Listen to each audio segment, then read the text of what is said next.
Bonjour à toutes et à tous, j'espère que vous avez passé un bon week-end. Niveau foot et rebondissement, on a été gâtés. Le sprint final pour le titre de champion et l'Europe est lancée dans tous les championnats. Enfin en Italie, avec son avance considérable, Naples n'est pas vraiment inquiété, mais tout de même, l'équipe de Spalletti a connu un coup d'arrêt hier soir contre l'AC Milan. Au stade Maradona, les rossoneri sont allés chercher une sensationnelle victoire 4-0, comme on peut le lire sur la une de la Gazzetta dello Sport. Un succès digne d'un champion en titre pour le journal au papier rose. L'artisan de cette excellente performance est Raphaël Leão pour tous les quotidiens du pays. Auteur d'un doublé, le Portugais est l'homme du match et fait la une du journal national le Corriere della Sera. Enfin, comme le rapporte le Corriere dello Sport, l'AC Milan double la Roma et l'Inter pour se retrouver sur le podium. Naples conserve 16 points d'avance sur son dauphin, la Lazio. Le championnat espagnol aussi est en feu. Enfin, surtout le Real Madrid, bien décidé à mettre la pression sur le Barça jusqu'à la 38e journée. Les Madrilènes ont écrasé 6-0 Valladolid, 2 semaines après avoir été vaincus au Camp Nou. Le Real a un canon pointé sur le Barça comme le titre As et c'est surtout une victoire avant la grande bataille pour le quotidien Marca.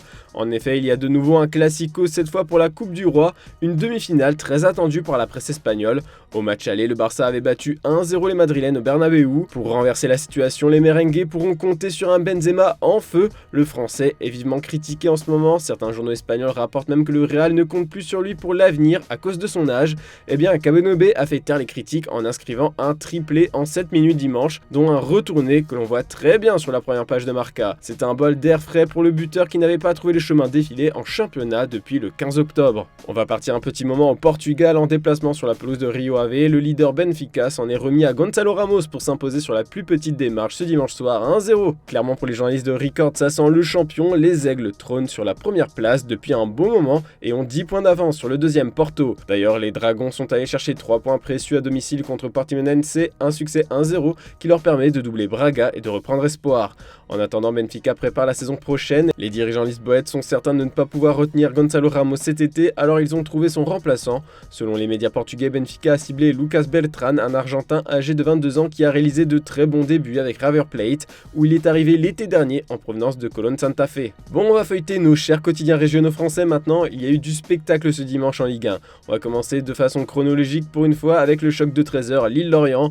Dans un match passionnant, le LOSC a battu les Merlus 3-1. Les nordistes peuvent remercier Zegrova qui a offert la victoire aux siens avec un doublé en fin de rencontre. Un peu plus bas au classement, Clermont a pu compter sur Grégory Caille pour sécuriser encore un peu plus le maintien contre Ajaccio. En déplacement à Monaco, Strasbourg reste dans la zone rouge à cause de 12 minutes fatales comme l'écrit les dernières nouvelles d'Alsace. Les Alsaciens menaient 2-1 puis les locaux ont renversé le match, score final 4-3, un match prolifique. Enfin, c'est un nouveau coup d'arrêt pour Nice qui a pour ambition d'être européen la saison prochaine, mais les Aiglons ont été accrochés 1-1 par Angers. Le coach Didier Ligard pointe du doigt un manque d'état d'esprit de compétiteur, des propos relayés par Nice Matin. Mais ce qui fait surtout les gros titres ce matin, c'est bien évidemment la surprenante victoire 1-0 de l'OL au Parc des Princes contre le PSG. Paris ne répond plus, titre l'équipe, c'est la deuxième défaite d'affilée pour le leader du championnat, ce qui relance complètement la compétition. Marseille et Lens ne sont plus qu'à 6 points. Le bourreau des Parisiens hier, c'était le jeune Bradley Barcola. Ce n'est pas la première fois de la saison que l'attaquant de 20 ans fait sensation. Pour le quotidien local, le progrès, cette victoire fait du bien à l'OL à 2 jours d'affronter Nantes en Coupe de France, surtout que les Canaries ont été dépassés par Reims 3-0 hier. Pour de nombreux médias français, c'est un tournant de la saison. Paris est en train de couler de semaine en semaine pour le Figaro. Même constat du côté du Parisien qui doute de la capacité de Paris à rester leader jusqu'à la dernière journée. L'avenir de toutes les grosses stars du PSG sont remises en question, surtout Messi. D'après le journal Sport, la situation catastrophique à Paris pousse la Pulga à retourner au Barça, surtout après les sifflets du parc. En plus, comme on vous l'a annoncé, les matinées précédentes, il y a des contacts entre le Barça et le clan Messi actuellement. Pour Christophe Galtier aussi, c'est compliqué, mais selon les informations du quotidien L'Équipe, l'avenir de Christophe Galtier n'est pas remis en question pour l'instant. Il ne sera donc pas licencié dans les prochaines heures à venir. Enfin, Kylian Mbappé a pris la parole. KST, un groupe de supporters fêtait ses 15 ans ce samedi dans les coursifs du Parc des Princes. Kylian Mbappé a pris la parole au mégaphone pour les saluer, mais a surtout annoncé vouloir bien finir la saison et gagner le championnat. Certains voient ici une preuve de son attachement au club. On va terminer ce tour d'Europe avec la grosse décision prise par les dirigeants de Chelsea hier soir. Comme on peut le lire sur la première page du Daily Telegraph, les Blues ont licencié Graham Potter. La défaite 2-0 contre Aston Villa a été la goutte d'eau qui a fait déborder le vase pour la hiérarchie du club.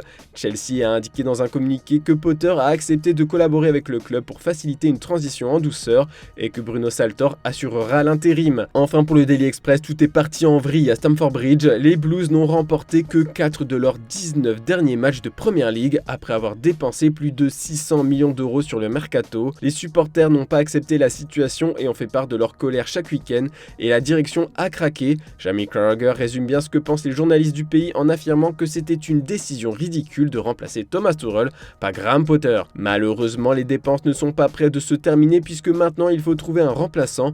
D'après nos informations, Julian Nagelsmann est le favori pour prendre les rênes de l'équipe. Le timing fait même un peu polémique en Angleterre car, comme par hasard, Chelsea décide de virer leur coach anglais peu de temps après que l'Allemand ait été licencié par le Bayern Munich. Pour le Daily Mail, ça devient brutal pour les managers en Première Ligue. Il y a eu un record de 12 licenciements de coach dans le championnat anglais cette saison. Voilà, c'est tout pour ce lundi. On se retrouve demain matin pour une nouvelle revue de presse. N'oubliez pas le JT Foot Mercato en fin d'après-midi et on se retrouve tout de suite sur Twitch.